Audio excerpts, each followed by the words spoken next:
Aê, seja bem-vindo ao nosso podcast Propostas e Respostas de Deus, continuando o nosso arco narrativo, né, lá do princípio, Gênesis, indo até onde nós formos, né, mas na Bíblia vai até Apocalipse.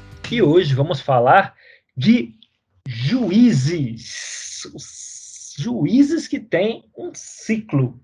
Sabe que tem um ciclo em Juízes? Se repete vez após vez, não é? Quando a gente estuda o livro de Juízes, ou melhor, quando alguém explica o livro de Juízes para nós, é provável que você ouça algo como o ciclo do pecado, o ciclo do fracasso, o ciclo eu até vi o ciclo da apostasia. Se você procurar no seu Google aí o ciclo de Juízes, ou o ciclo do livro de Juízes, você vai provavelmente ver algumas imagens de um ciclo, não é? De um ciclo que é chamado de nomes negativos. Eu vi ciclo do fracasso, ciclo da apostasia, em inglês é chamado ciclo do pecado, né? O Judges Sin Cycle, que eles chamam, né? O ciclo do pecado de Juízes. Grande maioria é exposto desse livro, é exposto desse jeito. Então parece que um tanto de gente andou percebendo esse ciclo. E realmente há um ciclo em Juízes. E é mais ou menos assim: há paz na terra em harmonia com o Senhor. E aí as pessoas agem mal e há consequências. E eles são escravizados. Daí o povo clama ao Senhor e o Senhor levanta um juiz. Esse juiz livra Israel do jugo dos opressores. E aí há paz na terra novamente, que é a fase 1 do ciclo. E esse ciclo começa de novo. E esse que é chamado ciclo de pecado do livro de Juízes. Mas, se olharmos para esse ciclo bem, se a gente tirar o nome, né, do ciclo de pecado, dá para perceber outra coisa. Você lembra que a criação era o quê? Boa. Boa, né? Como é que Deus via a criação? Ele gostou quando criou, né? Ele olhou para a criação e Curtiu, né? Viu que era o quê? Deu um like. Tov.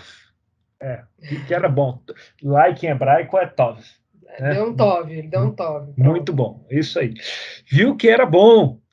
E será que Deus ia abandonar a criação? Lembra qual foi a conclusão da história de Noé? Jamais. Ele falou que jamais ia destruir, né, a Uhum. criação dele novamente. Então, considerando essas premissas, por que isso seria um ciclo de pecado? Por que não, de outra forma, não seria um ciclo que demonstra a paciência de Deus, o seu amor infinito, sua busca contínua por redimir o seu povo? Que tal, em vez da gente chamar de ciclo de teimosia, a gente chamar do ciclo da paciência infinita de Deus? Acho ótimo. Enquanto, né, o povo tenta encontrar o caminho dele, né, ali no meio. Talvez você lembre que nas nossas últimas conversas, a gente falou sobre o livro de Josué, né, que fala da conquista, que tinha elementos ali literários, e talvez fosse uma descrição sobre uma ótica, né, de uma obra literária. E assim, talvez o livro de Juízes conte uma história um pouco mais precisa da dinâmica da ocupação da terra. Né? E você tem a dinâmica do livro de Josué, que é a dinâmica de conquista, e você tem a dinâmica do livro de Juízes, que você tem mais focado na ocupação, onde eles convivem ali, né, com outros povos, e assimilação. Né? E todas as questões, tudo que acontece, né, quando você está num processo de assimilação. Né? Então, se for assim, o povo é realocado lá em Canaã, né, e agora nós vemos esse processo de assimilação com todos os conflitos que isso envolve. Ou então a conquista foi literal mesmo, conforme escrito no livro de Josué, seguindo o livro de Juízes. São duas teorias. Eu não estou aqui para dizer qual é a certa, nem saberia dizer qual é a certa, mas é bom você saber que as duas estão aí, né? A teoria da conquista e a teoria da ocupação com assimilação. De um jeito ou de outro, o fato é que o povo está aqui na terra de Canaã e está tendo que lidar com isso. está tendo que descobrir o que é seguir a Deus sem ter um rei e sem ter um sistema político estruturado, sem ter uma infraestrutura política aqui de nação, né? Então, tendo isso em mente, vamos pensar aqui, qual seria a mensagem principal desse livro? Ou talvez uma das mensagens principais, né, desse livro. Parece que o livro quer ensinar algo para a gente. Veja se faz sentido. No livro de Juízes, você pode perceber uma lição aqui. Se você está tentando, de coração, seguir a vontade de Deus, a paciência dele não acaba. Ela é infinita. Amém. E se percebe isso ao longo do livro de Juízes. Então, curioso nesse livro não é a presença desse ciclo, ele é bem evidente, claro, né? O curioso é que a maioria dos mestres, ao falarem desse ciclo, chamam de ciclo de pecado, de apostasia, de fracasso. Assim. E aí você olha para isso e pensa, quê? Como pode o pecado ser o foco aqui e não a absurda paciência de Deus? É intrigante de verdade, porque o pecado não é absurdo, de certa forma ele é esperado, né? Como seres humanos, isso, mais cedo ou mais tarde a gente pisa na bola mesmo. A paciência de Deus aqui diante disso é que é realmente absurda. Né? E a teoria, né, o ângulo que se vê, que se ensina sobre os juízes, com foco no pecado, diz mais sobre nós mesmos do que sobre o livro em si. Né? Nós somos mais atraídos pela treta do que pela solução. Né? Parece que o negativo atrai os olhos. Né? Então, acaba que se foca na volta, na repetição do pecado, né? Vez após vez, vez após vez. Então, é realmente curioso como é possível que a paciência de Deus não ganhe o foco que deveria ganhar nesses esquemas sobre o livro de Juízes. Então, o que acontece é que nós acabamos lendo a Bíblia pela lente de Gênesis 3. O que aconteceu lá em Gênesis 3, querida? A queda, né? A queda de quem? O ser humano. O ser humano. Caiu e machucou, né? Caiu, machucou, ficou ferido. A gente olha pela lente da queda. Então, o juiz é uma prova inequívoca de que a humanidade é decaída e vai voltar vez após vez para o seu caminho de perdição, né? Um livro que escorre pecado. E a gente acaba não olhando pela lente da redenção.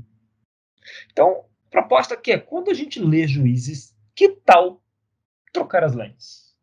Tira uma lente. Boa proposta. Boa proposta, né? É. Então vamos ver aqui o que nós temos. Vamos ler aqui o ciclo aqui. Juízes 2, o que diz lá no 10, querida? Depois que toda aquela geração foi reunida a seus antepassados, surgiu uma nova geração que não conhecia o Senhor e o que ele havia feito por Israel. Que a geração não conhecia quem? O Senhor. Quer dizer que eles não lembravam isso? São gerações que ouviram falar, mas não experimentaram aquilo, as maravilhas com os próprios olhos, né? Então eles acabam que não conheciam, eles estavam esquecendo da história, certo? E você lembra do livro de Deuteronômio? Qual era o ponto do livro de Deuteronômio? É justamente isso, de lembrar, de nunca esquecer. Lembrar e nunca esquecer. E eles esqueceram. Né?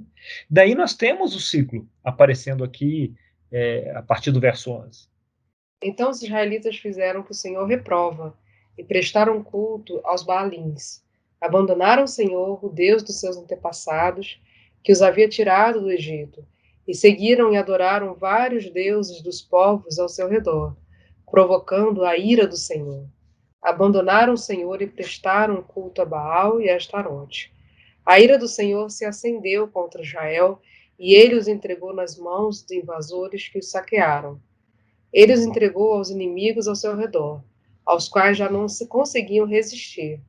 Sempre que os israelitas saíam para a batalha, a mão do Senhor era contra eles para derrotá-los, conforme lhes havia advertido e jurado. grande angústia os dominava. Eu vou continuar. Então o Senhor levantou juízes que os libertaram das mãos daqueles que os atacavam. Mesmo assim, eles não quiseram ouvir os juízes. Antes se prostituíram com outros deuses e os adoraram, ao contrário dos seus antepassados. Logo se desviaram do caminho pelo qual seus antepassados tinham andado, o caminho da obediência aos mandamentos do Senhor. Sempre que o Senhor lhes levantava um juiz, ele estava com o juiz e os salvava das mãos dos seus inimigos, enquanto o juiz vivia, pois o Senhor tinha misericórdia por causa dos gemidos deles diante daqueles que os oprimiam e os afligiam. Mas quando o juiz morria, o povo voltava a caminhos ainda piores do que os caminhos dos seus antepassados, seguindo outros deuses, prestando-lhes culto e adorando-os. Recusavam-se a abandonar suas práticas ou seu caminho obstinado. Né? E não somente aqui. Aqui a gente vê o ciclo, né? Mas não somente aqui. Olha no capítulo 3, a gente vê em forma de exemplo. Lê aqui do 3, do 7 ao 11. Otoniel. Os israelitas fizeram que o Senhor reprova, pois esqueceram-se do Senhor, o seu Deus, e prestaram culto aos Baalins e a Aserá. Acendeu-se a ira do Senhor de tal forma contra Israel que ele os entregou nas mãos de Cuxã-Risataim, rei da Mesopotâmia, por quem os israelitas foram subjugados durante 8 anos. Mas quando clamaram ao Senhor, ele lhes levantou um libertador, Otoniel, filho de Kenaz, o irmão mais novo de Calebe, que os libertou. O Espírito do Senhor veio sobre ele, de modo que liderou Israel e foi à guerra. O Senhor entregou Cuxã-Risataim, rei da Mesopotâmia, nas mãos de Otoniel, que prevaleceu contra ele. E a terra teve paz durante 40 anos, até a morte de Otoniel, filho de Kenaz. Muito bom. E o ciclo se repete logo a seguir, né, no verso 12. Mais uma vez os israelitas fizeram o que o Senhor reprova, e por isso o Senhor deu a Eglon, rei de Moabe, poder sobre Israel, conseguindo uma aliança com os amonistas e com os amalequitas. Eglon veio e derrotou Israel e conquistou a cidade das palmeiras. Os israelitas ficaram sob o domínio de Eglon, rei de Moabe, durante 18 anos. Normalmente os israelitas clamaram ao Senhor, que lhe deu um libertador chamado Eude, homem canhoto, filho do benjamita Gera. Os israelitas o enviaram com pagamento de tributos a Eglon, rei de Moabe. E aí, quando a gente passa a próxima história, o negócio começa a aparecer um disco quebrado. E eu sei que a nossa audiência vai saber o que é um disco quebrado, porque é uma audiência cringe. Então, elas têm essa história para saber o que é. Está lá no 6, 1 a 10, o que diz? De novo, os israelitas fizeram o que o Senhor reprova, e durante 7 anos ele os entregou nas mãos dos midianitas. Os midianitas dominaram Israel, por isso os israelitas fizeram para si esconderijos nas montanhas, nas cavernas e nas fortalezas.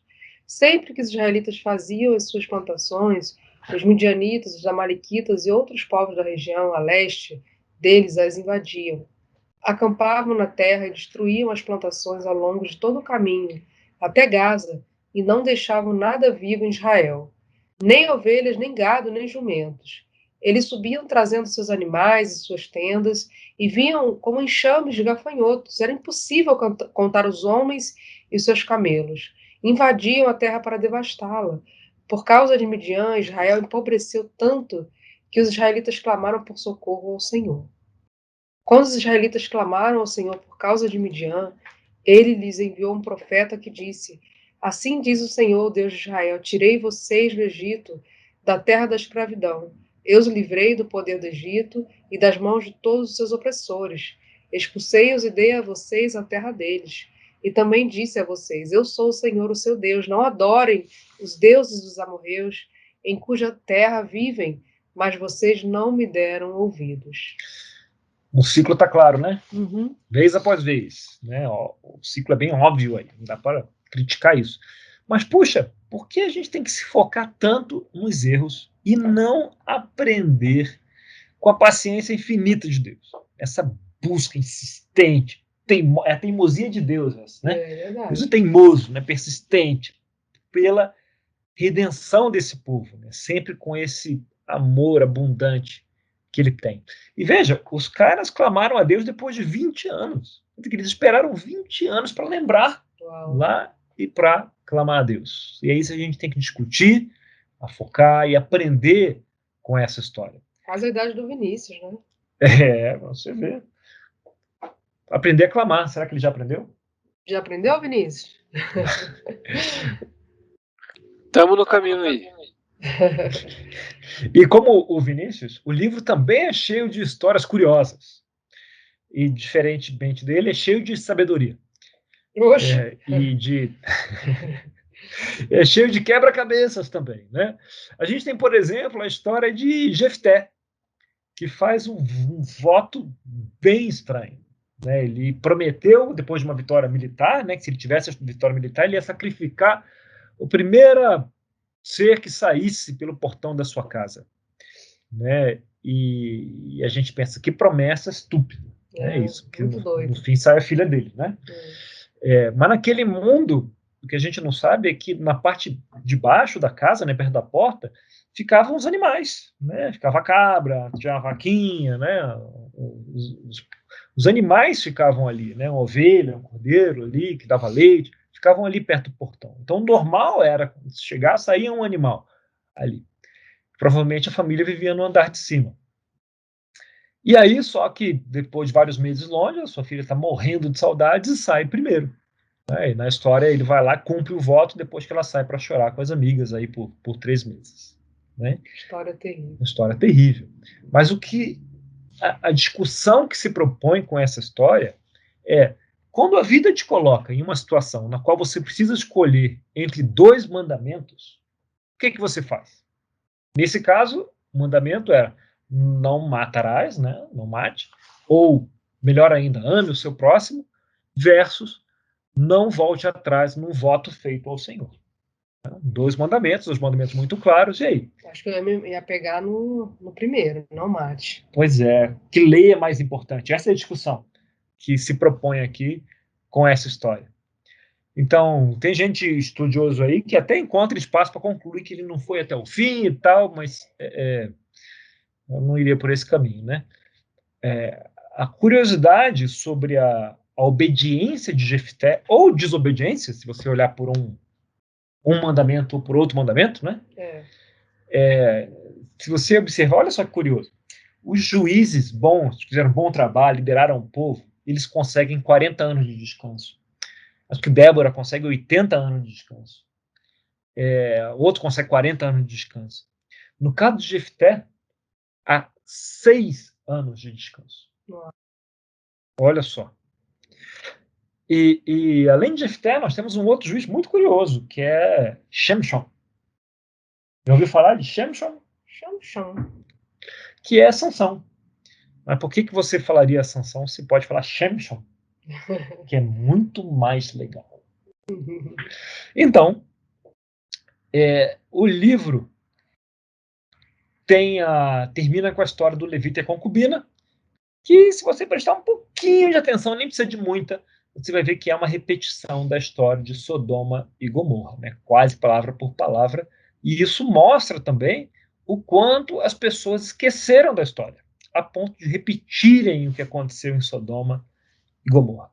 E o curioso é que, mesmo assim, Deus não abandona o seu povo, nem quando o povo começa a pedir um rei. Vamos ver, olha que curioso. Sansão, que talvez fosse o pior juiz da história, só consegue 20 anos de paz. Né? Os juízes, ele falha como nazireu, ele quebra os votos, ele bagunça tudo. Ele é de que tribo? A tribo de Dan. De Dan. Lembra onde foi parar a tribo de Dan? Então saiu do mapinha. Né? Primeiro foi lá em cima, depois desapareceu. Você pode imaginar que a tribo de Dan não teve o líder que ela precisava naquele conflito com os filisteus. Né? Ainda que Sansão tenha sido um guerreiro muito eficiente, até brutal, né? Ele definitivamente não foi um bom líder. Então, como a gente falou aqui, os juízes bons, você pode até criticar seus métodos, né, aqui e ali, não foram perfeitos, eles parecem ser dados a Israel porções completas de descanso. Né? Otoniel deu 40 anos, Eude 80, Débora 40, Gideão 40 anos e Sansão 20 anos. Parece que ele não fez um bom trabalho, né? A tribo de Dan foi lá para o norte, depois acabou sumindo. E Jefté, 6 anos. Uau. Né? Então, aquela história da filha, né? Deus realmente não curte. Parece, né, ser uma das mensagens aqui, que Deus realmente não curte esse negócio de sacrifício de gente, né? Então, você vê aqui que existe uma narrativa maior em Juízes do que um conjunto de histórias sobre gente teimosa, né? A gente tem um Deus, né, Yahvé, tentando conduzir o seu povo com a paciência infinita, infindável, para ensinar o seu povo a caminhar bem pela jornada que eles estão seguindo. Ele não perde a paciência aqui. Você poderia dizer que ele só ia perder a paciência bem depois disso. Mas, na verdade, ele não perde a paciência nem depois. Você pensa, como não? Eu lembro lá do fim do livro de Reis, de Crônicas, lá, quando o povo vai para o exílio. Então, que Deus perdeu a paciência. E o que acontece aqui é que o povo ele se afasta tanto da narrativa que Deus está querendo, né? Lembra? Lidere com a sua Voz. Muito Eu queria bom. deixar meu irmão falar. Claro, exatamente. Foi tudo milimetricamente e hipocritamente pensado. Lidere com a sua voz. Eles têm que participar também, né? Afinal, esse é um podcast participativo. Eles são muito tímidos. Lidere com a sua voz. Né? Então, lidere com parceria. Né? Estamos juntos aqui. E o povo se afasta tanto da narrativa que ele começa a se transformar a anti-história. Lembra que Deus sempre salva os oprimidos? Uhum. Não é quando os oprimidos clamam ao Senhor, ele fala do órfão, da viúva, do estrangeiro, ele tem essa preocupação tremenda, né? Ele tentando contar uma história com base em parceria, e de repente, o povo, que é esse parceiro principal, se torna a anti-história em determinado momento. E algo precisa ser feito, não é que ele ficou sem paciência ou deixou de amá-los, mas ele tem que redimir a história. Que uma coisa é Deus, é você tentar seguir a Deus e cometer erros, né? E aí ele vai, você bagunça tudo, mas a paciência dele é infinita. Outra coisa é você trabalhar contra o propósito de Deus. Naquele ponto, o Israel, né? O reino, né? Do norte e do sul, primeiro o reino do norte, depois do sul, eles não eram mais oprimidos, eles estavam oprimindo, não eram mais oprimidos, eles estavam oprimindo, eles se tornaram opressores. O auge disso você tem Manassés, né? Manassés tem o auge dessa opressão, né? Em Manassés. Foi Reino do Norte, não. Manassés foi Judá, eu acho que foi, né? Confere aí. Como o auge disso. Então Deus tem que proteger a história para resgatar, já que o representante dele na história não é mais oprimido, passou a ser opressor. Não é? Na hora de recomeçar aqui, de repensar o negócio.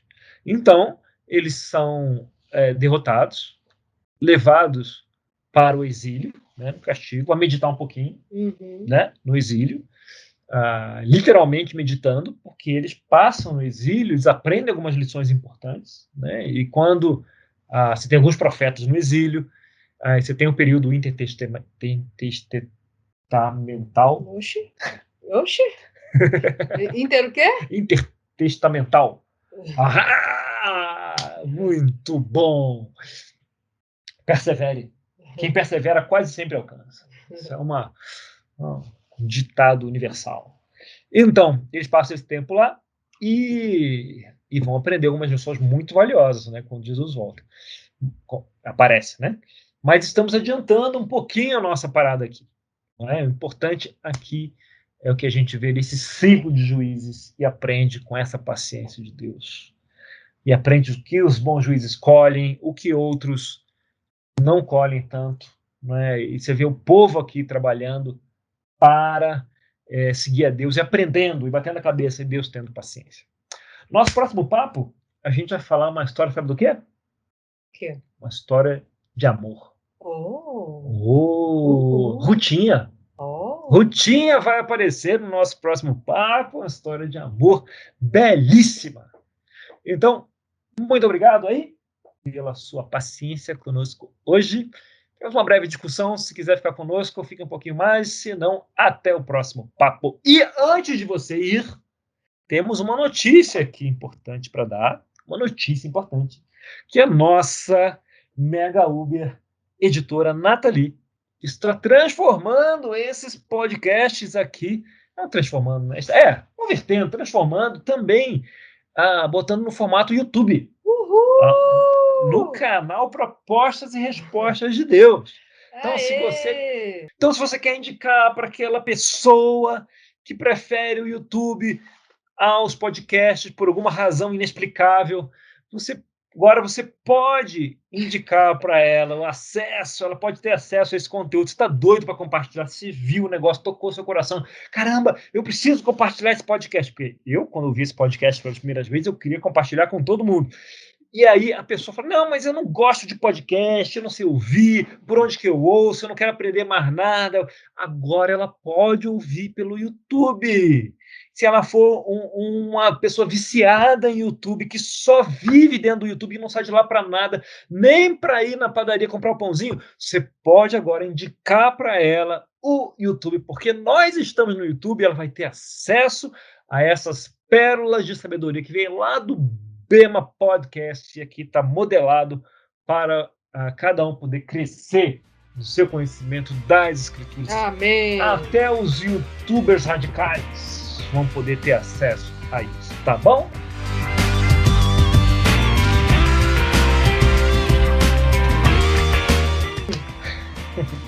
Muito bem. Senhores, e aí? Falamos de Juízes hoje e da troca do ciclo do pecado, daquele negócio que escorre da maldade, a apostasia que escorre do livro de Juízes, para falar da redenção, da paciência de Deus. O que chamou a atenção de vocês aqui? Uma coisa que eu sempre ficava achando muito estranho quando eu lia Juízes, na história de Sansão, era ele fazendo charada com os filisteus, perdendo a charada e matando todo mundo.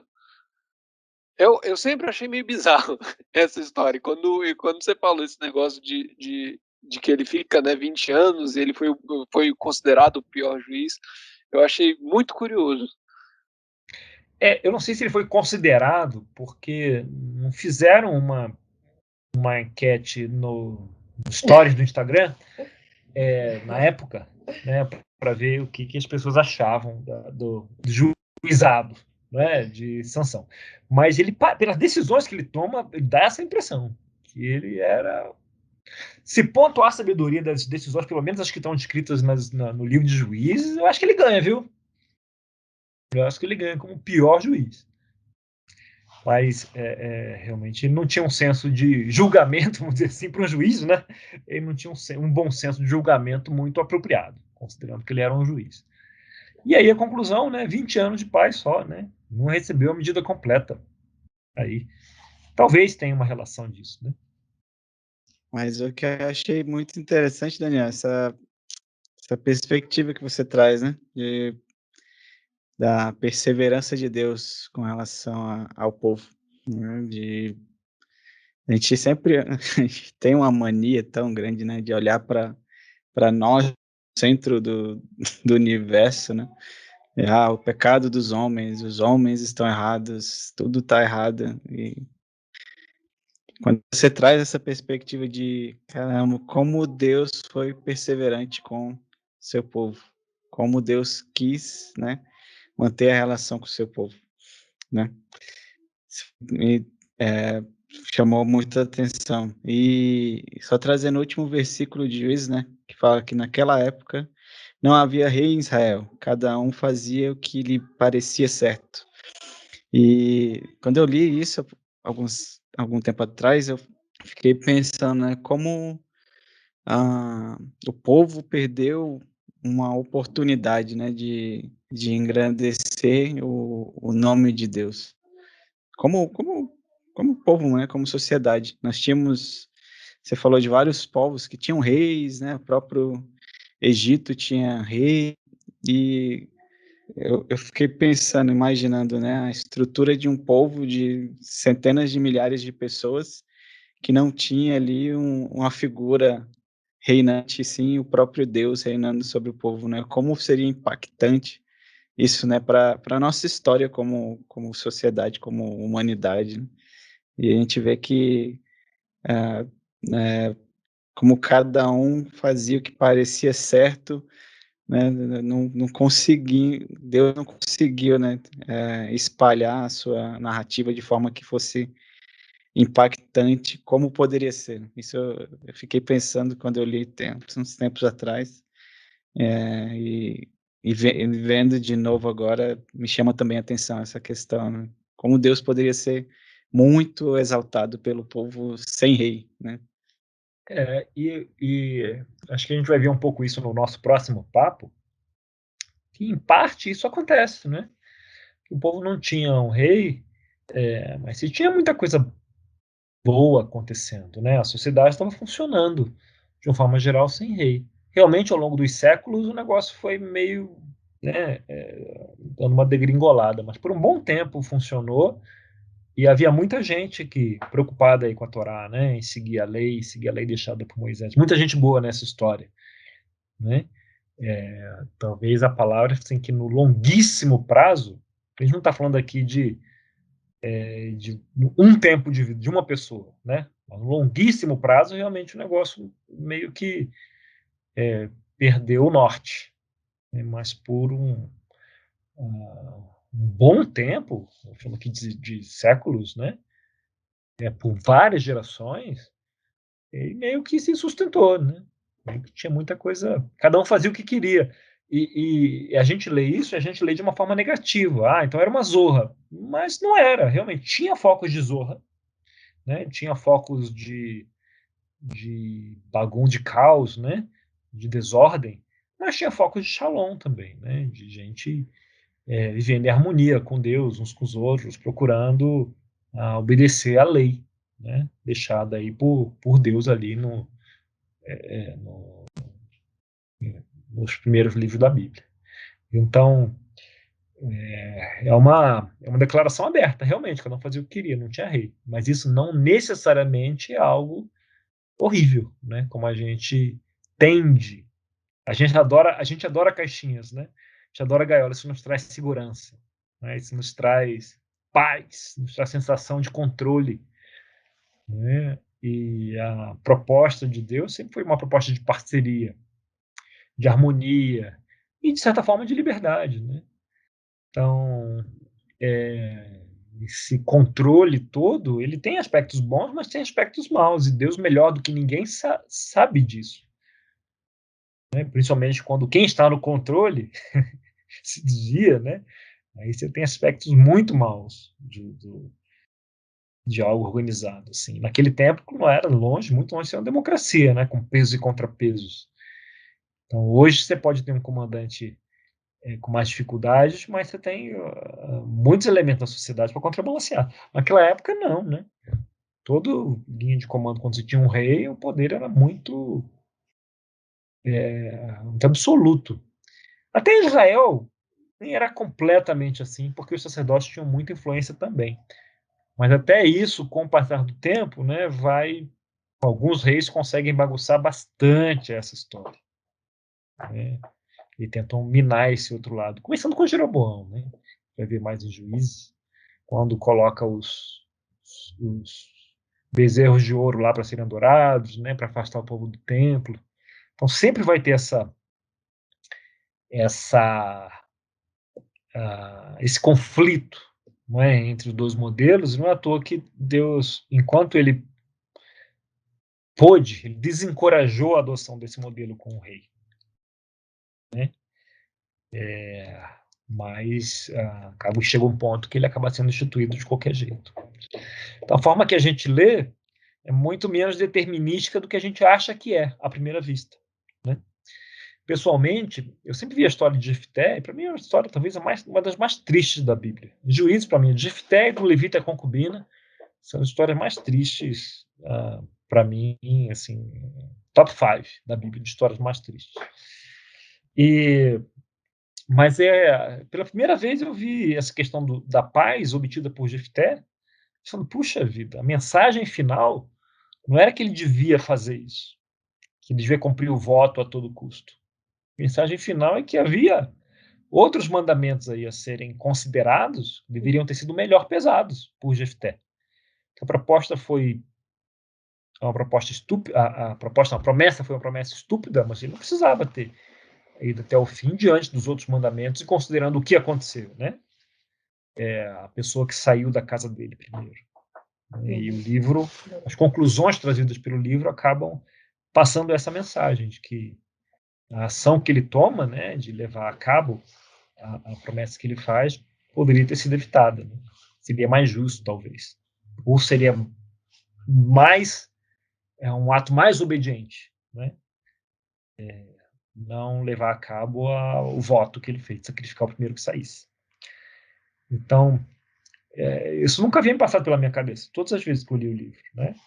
Assim, sempre, se você lê cruamente, sem ver as camadas por trás, parece, puxa, ele fez uma promessa a Deus e agora ele é obrigado, Deus exige que ele cumpra o voto, mesmo sendo um voto absurdo.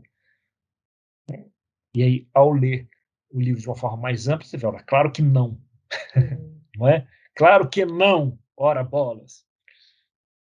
Nunca vai reforçar isso em momento nenhum.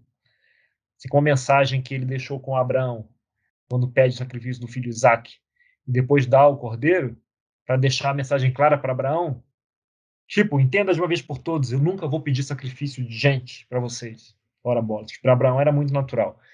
Até para Isaac era, que meio que dá a entender que Isaac que topa aquilo, né? Afinal de contas, ele não deitaria lá, ele era mais forte que Abraão naquele momento da vida, provavelmente, com a idade dele. Tudo. Então ele tem que meio que concordar para ser amarrado daquele jeito. Então fica mais forte ainda a lição de Deus. Ao falar, não, gente, isso aqui é só para vocês verem que isso nunca vai acontecer. E Jefté podia ter entendido essa lição melhor. Teria tido um fim mais interessante, a história dele, para ele e para o povo. Não é? Então, elementos que o texto nos traz, não é? Que a gente vai lutando com o texto e vai aprendendo mais, né? As lições que tem aí, né? Em volta. E o Juízes é cheio dessas lições, né? Cheio desses quebra-cabeças. Muito bem. Algo mais? Eu sempre, quando eu penso assim no Antigo Testamento,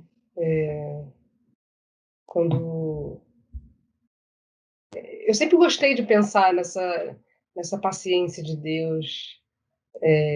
O povo sempre pisava na bola e pecava e se afastava e esquecia.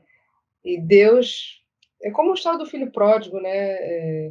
Deus está sempre com braços abertos para o nosso retorno, para o nosso arrependimento, para o nosso quebrantamento. E eu vejo muito Deus assim, um Deus que gosta do retorno, né? Uhum. E Da virada. da virada. Ele sabe do que fomos feitos, né? Mas a gente vai voltar para Deus muitas vezes durante a vida, né? Mesmo durante a vida cristã, a gente volta muitas vezes enfim, da morneza, do pecado, da falta de arrependimento, né? A gente precisa voltar muitas vezes para Ele. Eu gosto de pensar muito em Deus assim, como esse pai do filho pródigo, né? Então, é isso. E o povo é o filho pródigo? Assim, E Juízes? nem sempre, né? Quando ele voltava para Deus, né? Aí é o ciclo. Volta, aí depois esquece tudo de novo, aí peca tudo de novo, aquele ciclo. Mas Deus está sempre pronto para esse retorno. Uhum. Eu vejo Deus dessa forma. Que ele busca os corações, né, quebrantados. Muito bem. Obrigado. E com essa imagem, então, entre o povo, paralelo do povo com o filho pródigo, a gente conclui nossa discussão de hoje. Muito obrigado pela sua audiência até aqui. nosso propósito e resposta de Deus. Nós tivemos Vinícius, David, Nathalie e Patrícia do Boa, com sua voz suave e melodiosa, e Areta, que saiu para cuidar da filha em algum momento. Então, estaremos com você na próxima semana com a Rutinha. Até lá. Tchau, tchau.